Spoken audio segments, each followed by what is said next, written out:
1 João capítulo 3, do versículo 4 ao 10. Encontraram sim ou não? Amém? Então vamos ler a palavra de Deus. Diz assim: todo aquele que pratica o pecado transgride a lei. De fato, o pecado é a transgressão da lei. Vocês sabem que ele se manifestou para tirar os nossos pecados, e nele não há pecado. Todo aquele que nele permanece não está no pecado. Todo aquele que está no pecado não o viu nem o conheceu. Filhinhos, não deixe que ninguém os engane. Aquele que pratica a justiça é justo, assim como ele é justo.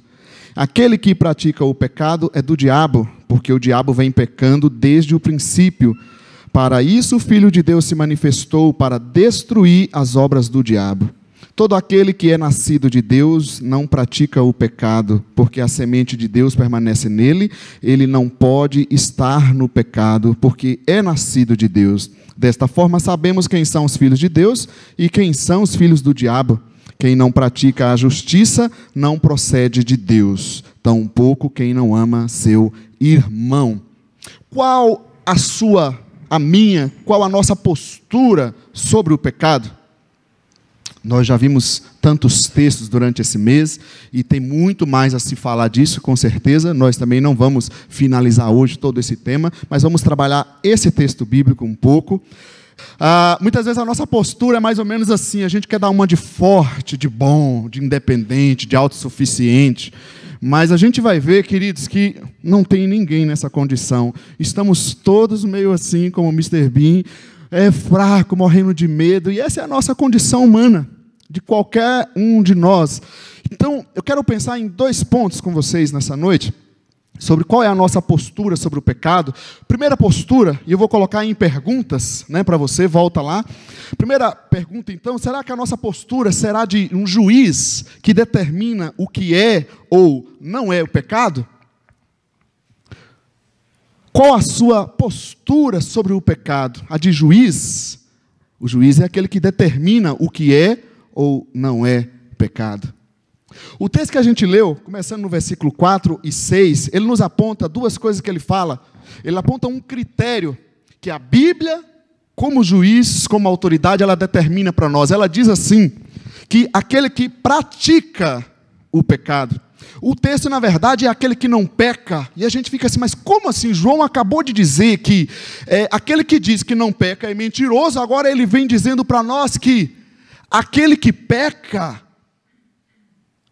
como pode? Na verdade, o texto ele tem que ser traduzido como as nossas traduções NVI, mesmo no sentido do gerúndio, aquele que está na prática do pecado.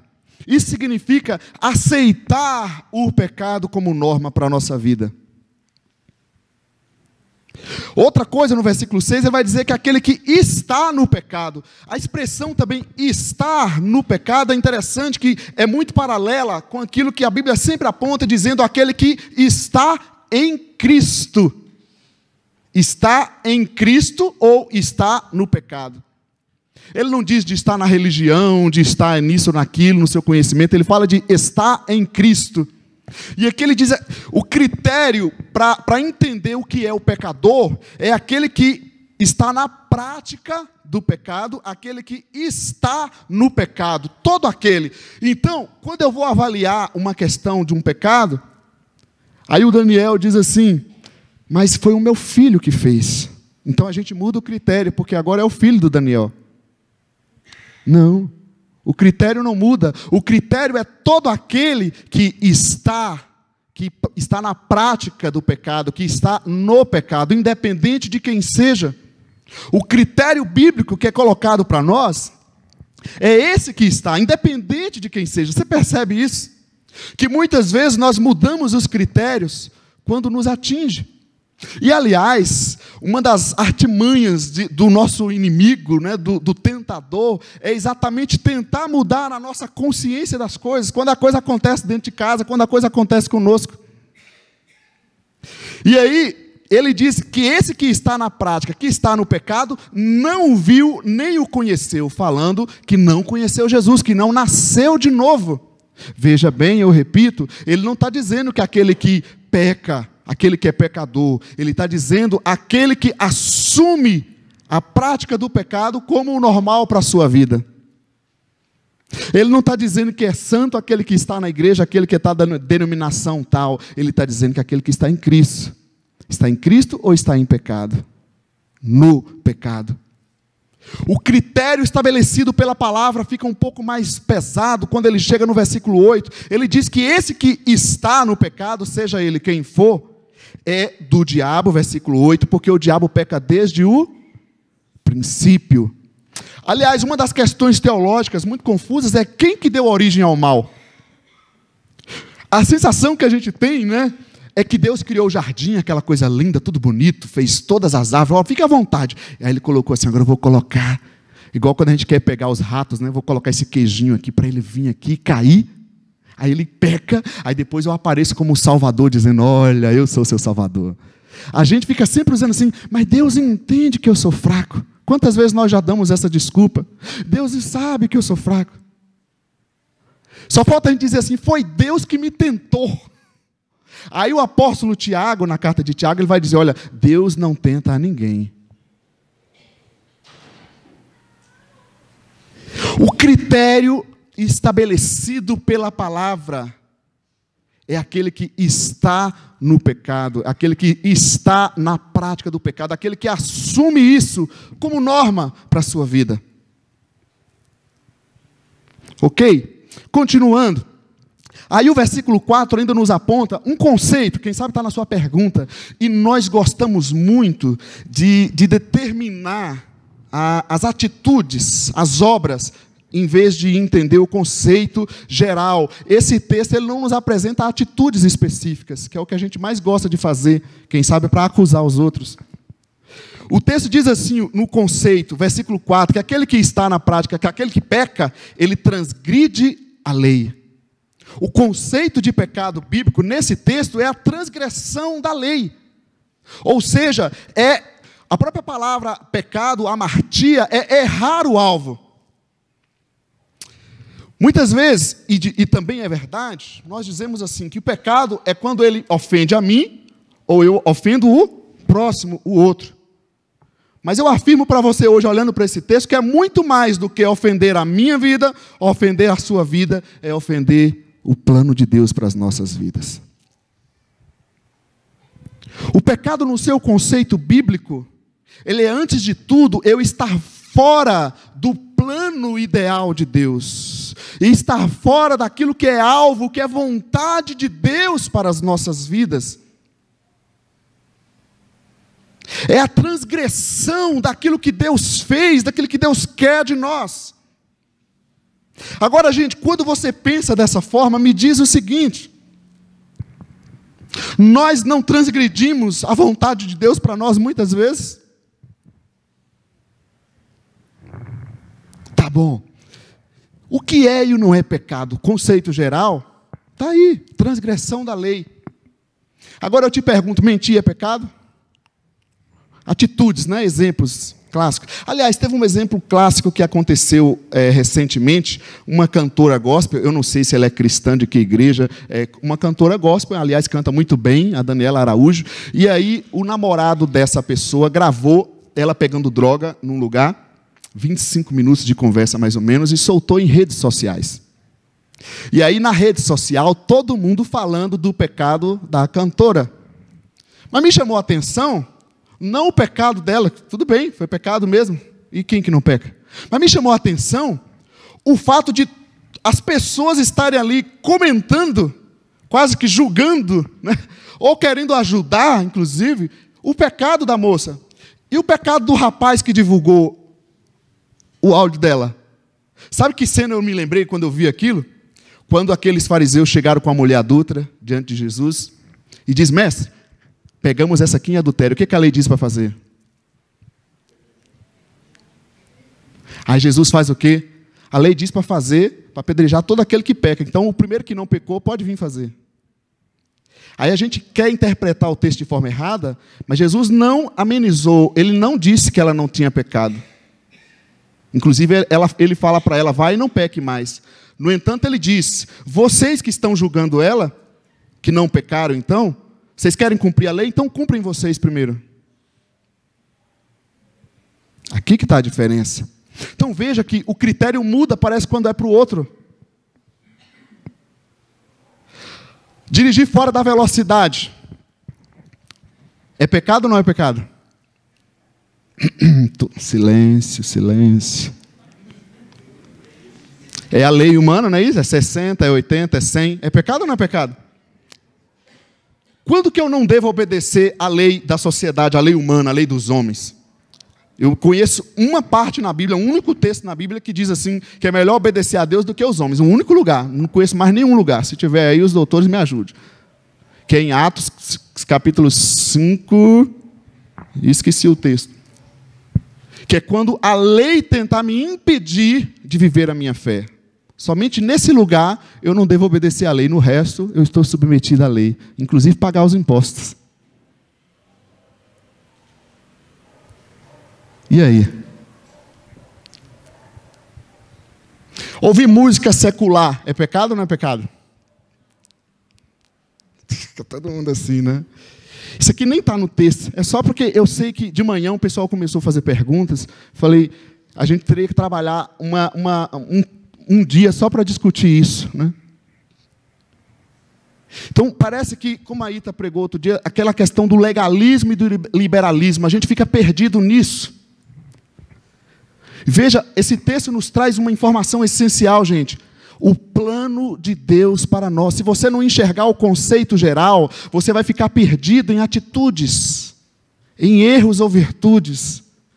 Se Jesus fosse olhar para erros e virtudes, aliás, virtudes não, que não tinha nenhuma, que o ser humano tem pecado, ele nem morreria por nós, ele morreu por nós sendo nós pecadores. O que ele quer é nos trazer de volta para o plano dele. Quando você ouve uma música, você avalia a letra?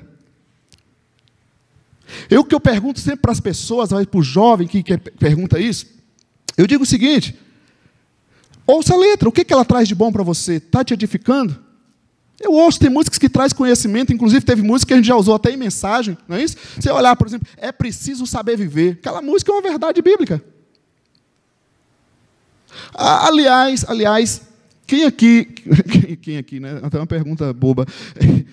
Quem aqui nunca foi para a escola, né? O que você estudou na escola? Foi um livro da Igreja Batista Filadélfia Evangélica ou você estudou a ciência?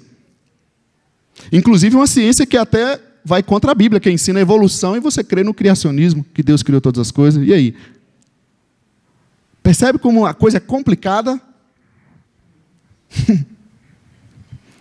Que mais? Namorar o casaco não cristão. A Bíblia aprova ou não aprova?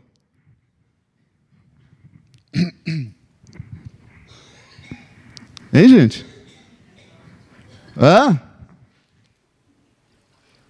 Essa não é a nossa ênfase, é só para a gente tentar compreender a profundidade da obra de Cristo nesse texto. Não é a orientação bíblica, a gente sabe disso. Não é isso? Você pode ler primeiro Malaquias 2:11, desde o Antigo Testamento, casamento misto. 1 Coríntios capítulo 7, versículo 39, falando das viúvas que vão se casar novamente. Procure alguém do Senhor.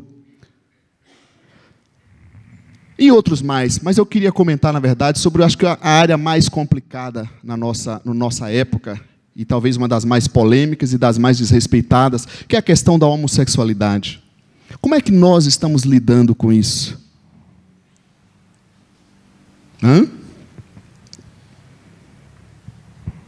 Como nós estamos lidando?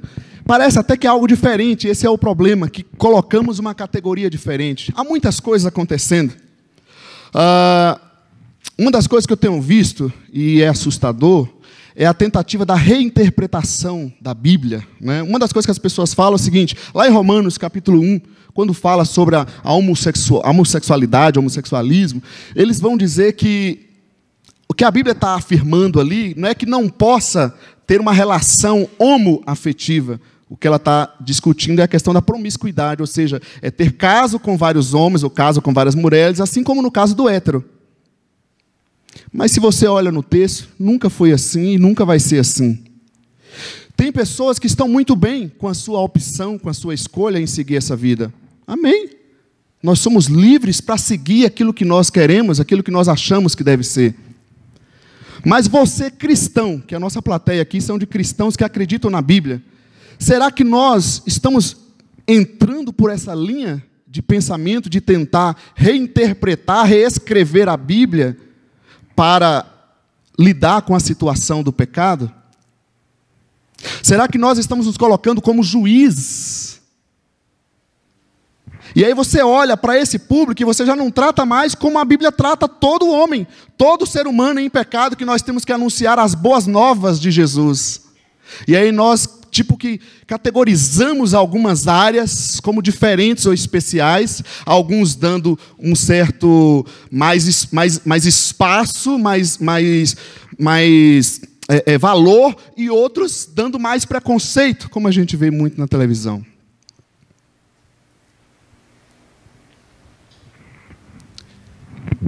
Qual a nossa postura sobre o pecado? A Bíblia, Jesus, não está interessado em nos acusar. A gente precisa entender isso. Jesus morreu pelos pecadores. A afirmação bíblica é que todo ser humano pecou, Romanos 3:23, e está separado de Deus, independente do qual seja o pecado. O conceito que o texto nos traz aqui, queridos, é que o pecado, e aliás, essa é uma outra afirmação que eu vejo, mas que mal a pessoa está fazendo quando ela quer viver um amor genuíno? Não está fazendo mal nenhum. Está fora do plano de Deus. Entende? Ele não está ilegal. Está melhor que nós, muitas vezes. Eu, por exemplo, quando eu passo da velocidade, que eu estou ilegal. Sim ou não? A homoafetividade não é legal. O conceito bíblico, eu gostaria que você frisasse isso na sua cabeça. O pecado é errar o alvo, é transgredir a lei, é não viver a vontade ideal, o plano que Deus tem para as nossas vidas. Amém? Coloque isso na sua cabeça. Qual é o plano de Deus para nós?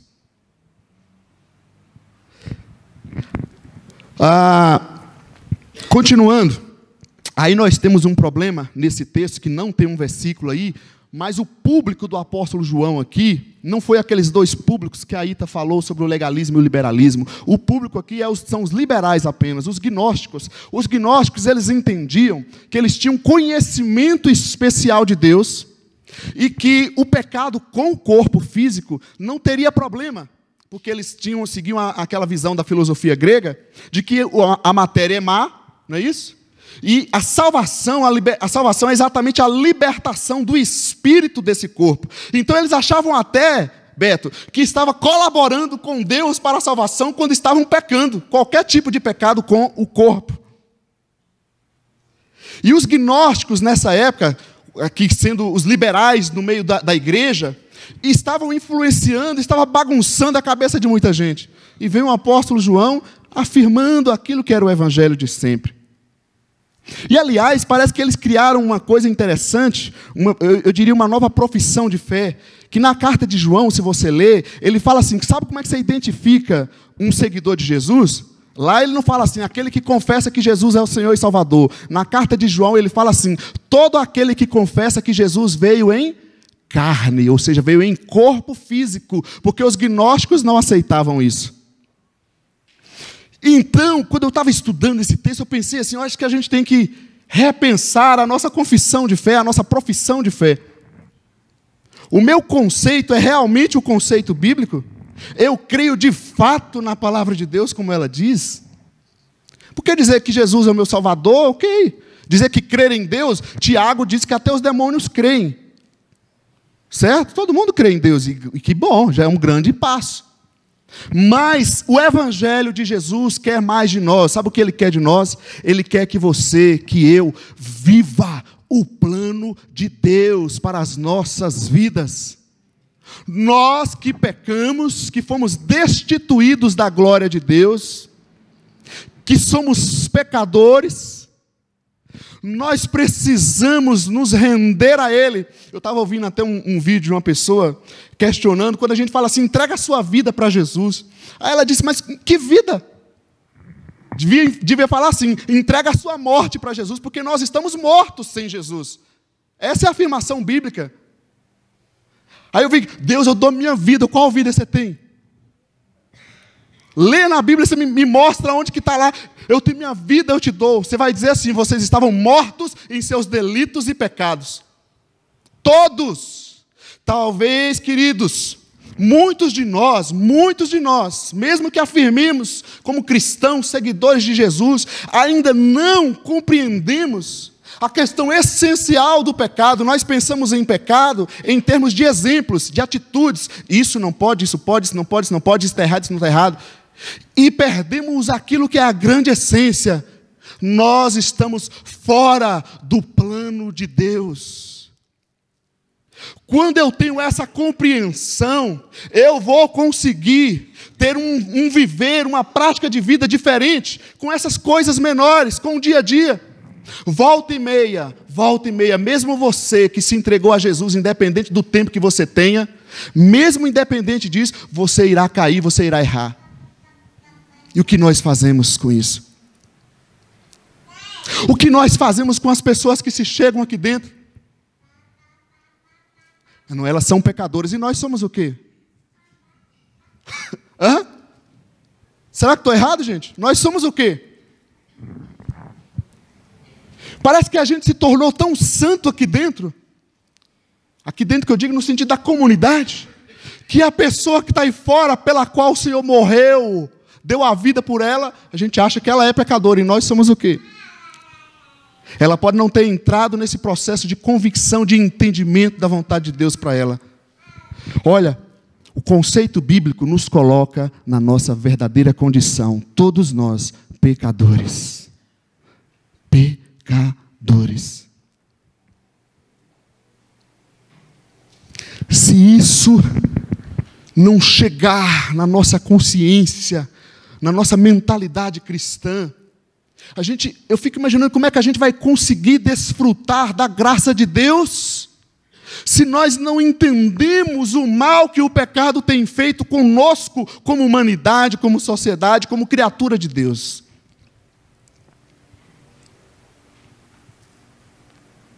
Nos achamos um pouco justos, bons. Eu não sou tão ruim assim. Eu vou até na igreja de vez em quando.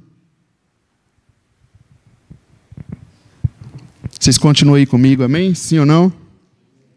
Qual a sua, a minha, qual a nossa postura sobre o pecado? A postura de juiz? Não. Não. Nem de juiz sobre ninguém, nem de juiz sobre o que é pecado ou o que não é. A palavra está afirmando para nós. Eu gostaria muito, e busco que isso seja a minha e seja da igreja, que a nossa postura seja a postura de um aprendiz que recebe a obra de Cristo contra o pecado. Ele não vai dar a vida, porque ele está morto. Mas a postura de um aprendiz, aliás, a palavra discípulo, um dos significados é aprendiz. Nós estamos aprendendo a caminhar conforme a vontade do nosso Pai Celeste. É recomeçar, começar do zero. Isso é conversão. Aliás, Jesus falou nascer de novo para uma pessoa muito moral da época, né, que era o Nicodemos, conhecedor da lei. E Jesus disse para ele, Nicodemos, sabe de uma? Zera tudo. Você é muito bom, conhecedor, inteligente, moral, rapaz, pratica todos os mandamentos. Faz o seguinte, você quer viver o evangelho? Zera tudo, joga tudo fora isso aí, volta para cá, vamos recomeçar. Então, parece que pecado para nós são coisas somente morais. Nós não temos entendido que é um abismo entre a santa vontade de Deus para nós e o que nós estamos vivendo. Se o ser humano não entender isso, ele não vai se render aos pés do Senhor e viver o plano dele. Ele pode até virar um religioso que pratica certas obras, muda algumas atitudes, como se, aí tem uns que é mais assim, outros mais assim, não é isso? Inclusive os testemunhos, você já percebeu? Que aí chega aquele que era traficante, e aí vem aquele testemunho, o cara vai em todas as igrejas para contar o grande testemunho dele, e o testemunho do outro não é a mesma coisa? A nossa postura deve ser a postura de um aprendiz. Aprendiz que recebe a obra de Cristo contra o pecado. E aí o critério é colocado também para nós nesse texto. Qual é o critério de ser um aprendiz? Nós vimos o critério do que é ser um pecador, pela palavra de Deus. O critério de ser um aprendiz, queridos, não é ser batizado, ser da igreja tal ou tal, mas o critério está aqui no versículo 6, é aquele que permanece em Jesus, permanece nele. Isso aqui lembra muito aquela figura que João usa em João 15, que Jesus é a videira e nós somos os ramos. O que me identifica como um discípulo de Jesus, como um aprendiz de Jesus, é ser um ramo que está na videira. E essa videira vai produzindo a vida dele através desse ramo, e os frutos irão acontecer naturalmente.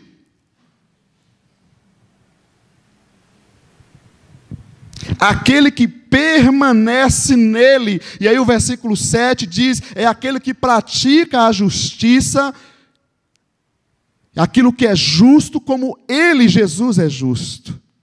Olha, novamente, o mesmo critério é colocado em termos de prática, e não em termos de atitudes isoladas que nós cometemos, de erros, fraquezas que nós cometemos.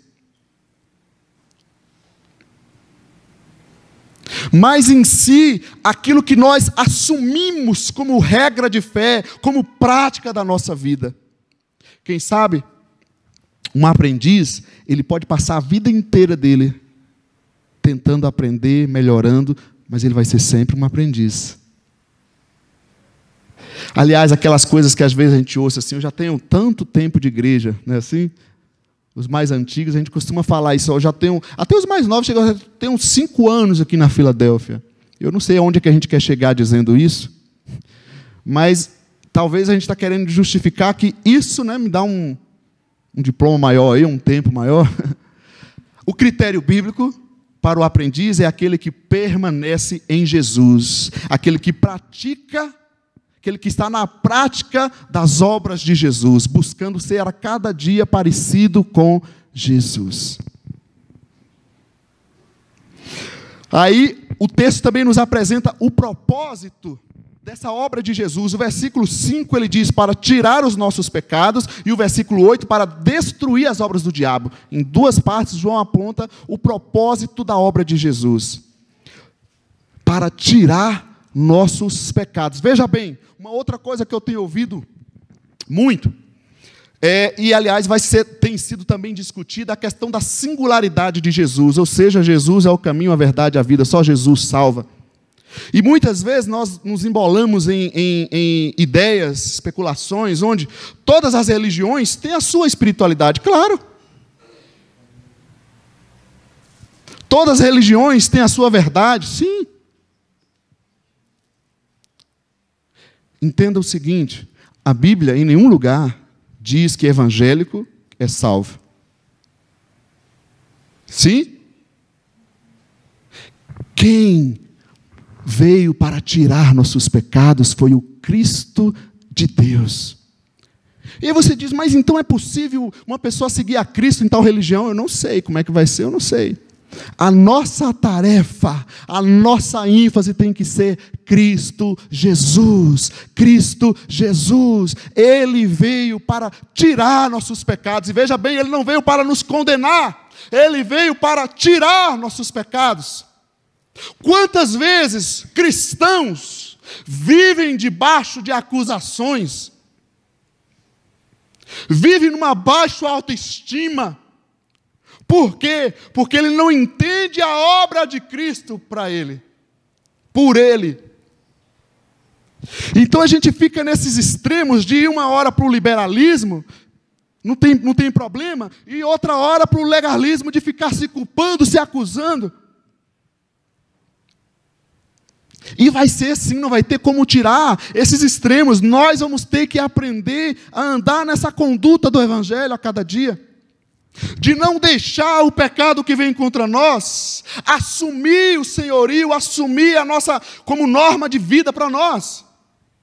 Eu costumo pensar o seguinte, que eu prefiro, não estou dizendo que isso é bíblico, isso é um pensamento meu apenas, eu prefiro errar 1000 vezes e as 1000 vezes me dobrar diante de Deus, chorar diante de Deus, do que aquele que erra 50 vezes e diz, deixa para lá, é assim mesmo, não tem nada a ver e tal, eu faço isso desde pequeno.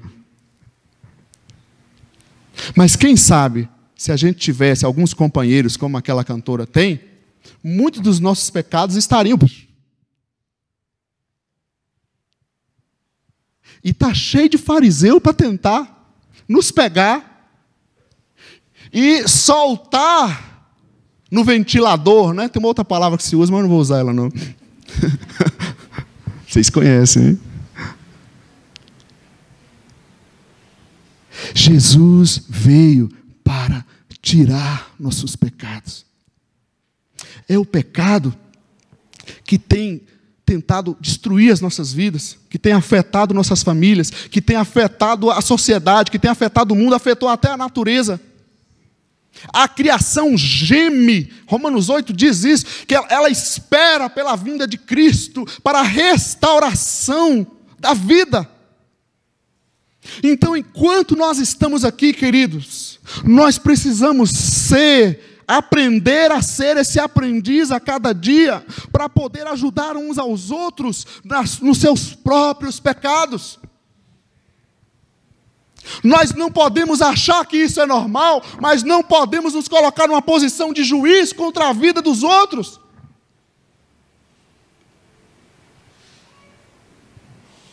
Precisamos ser parceiros, andar juntos, dar o apoio, mas também aceitar ser apoiado.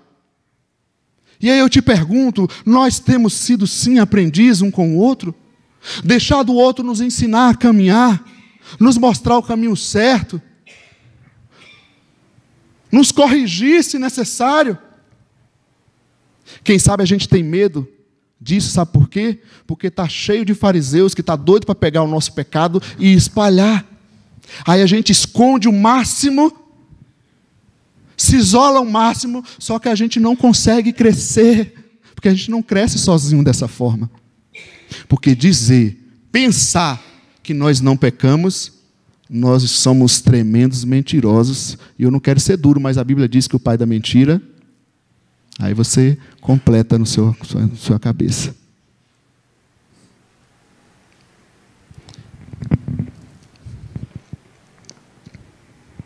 Será que é por isso que nós não adoramos como o Senhor merece?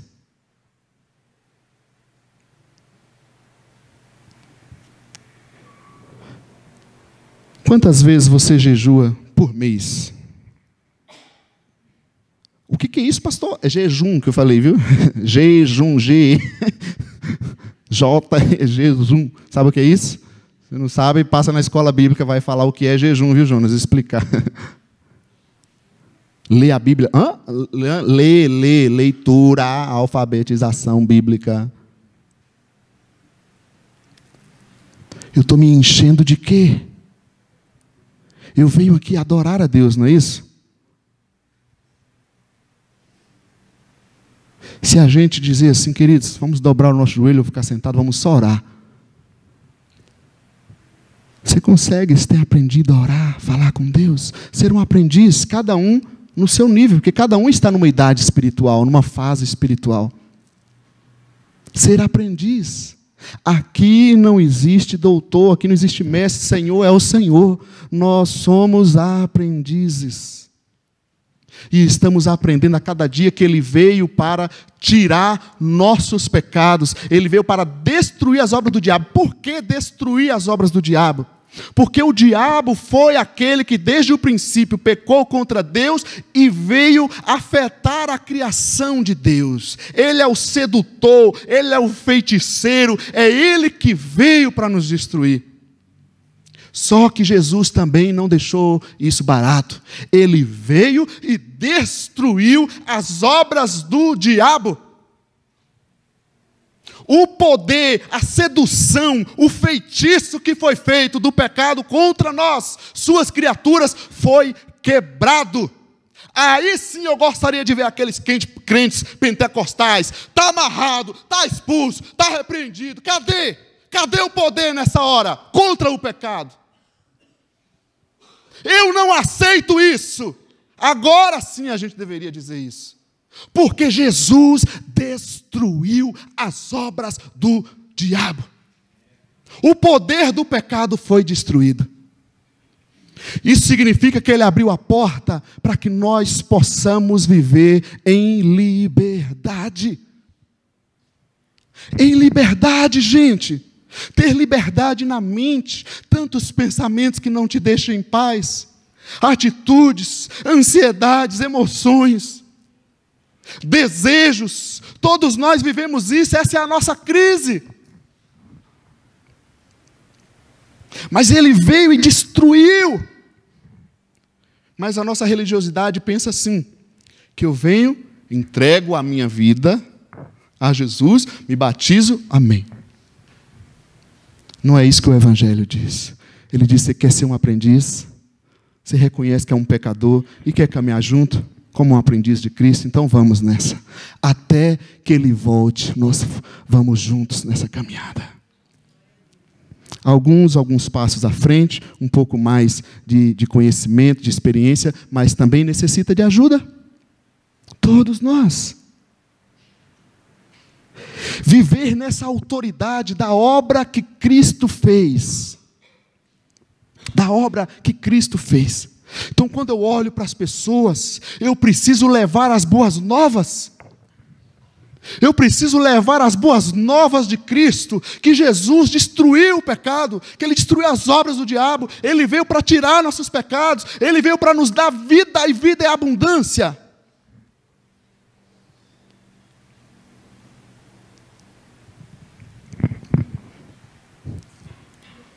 E aí, para terminar, o versículo 9, ele nos mostra uma identidade. O versículo 9 diz assim, que aquele que permanece nele, tem a semente de Deus. Isso aqui é maravilhoso. A semente de Deus, ele é nascido de Deus. Sabe qual é a palavra para semente? É a palavra esperma, espermatozoide. O que o esperma faz no útero? Gera vida. O que a semente faz no solo? Gera vida. O que a semente de Deus faz no coração do pecador? Gera vida de Deus. Está entendendo? No pecador. Quem é o pecador? Todos nós. Ah, Senhor, nos ajuda. Nos ajuda a entender isso, para sermos de fato esses aprendizes e levar a todas as suas criaturas esse aprendizado. Jesus tem um plano para a sua vida. Jesus tem um plano para a sua vida. Jesus tem um plano para a sua vida. Deixa a semente de Deus cair no teu coração e a vida de Deus vai nascer. Nada vai poder impedir isso, porque onde Deus age, ninguém pode impedir. Aí a religião, sabe o que ensina? Ensina você a fazer votos, pagar promessa, fazer isso. Você tem que fazer sacrifício para conseguir, em vez de aceitar o sacrifício que Jesus fez para você viver. Então, Léo, não preciso fazer esforço nenhum. Você está entendendo que o esforço vai ser natural de uma caminhada? Vai ser natural de uma caminhada. E Deus vai agindo no coração de cada pessoa. Esse que está em Cristo, há a semente de Deus nele. E aí o versículo 10 mostra que assim nós vemos quem são os filhos de Deus. Querido, é a semente de Deus no nosso coração. Então, em primeiro lugar, eu diria para você, não tente reescrever o Evangelho para estar em conformidade com a sua vida. Mas busque reescrever sua vida para estar em conformidade com o Evangelho. E é do zero. E é do zero.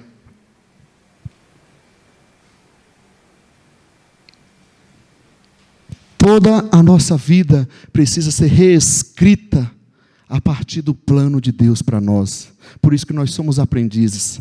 E tem mais um pensamento que não está ali, que diz assim: o coração tem razões que a razão desconhece.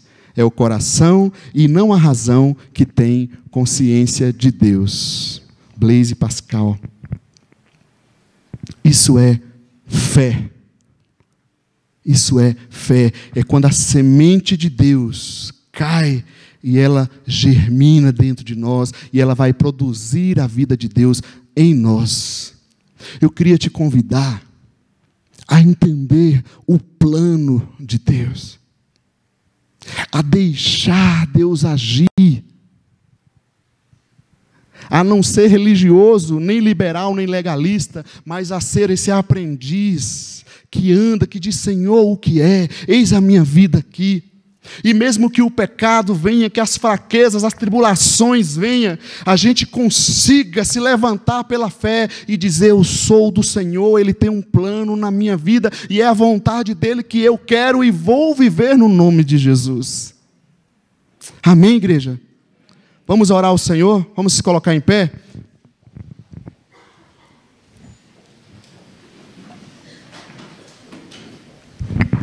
Podemos cantar um trecho daquela canção que a Aita ensinou outro dia para nós, nos dirigindo à oração. Há cadeias. Ele veio para quebrar cadeias.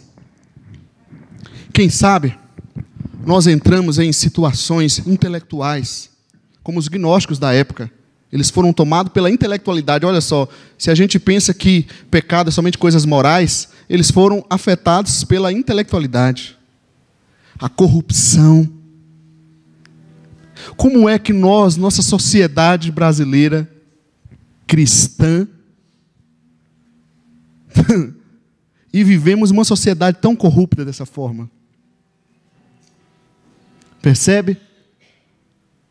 Que o Espírito Santo possa trabalhar nas nossas mentes, nos nossos corações, e deixar esse texto mexer conosco.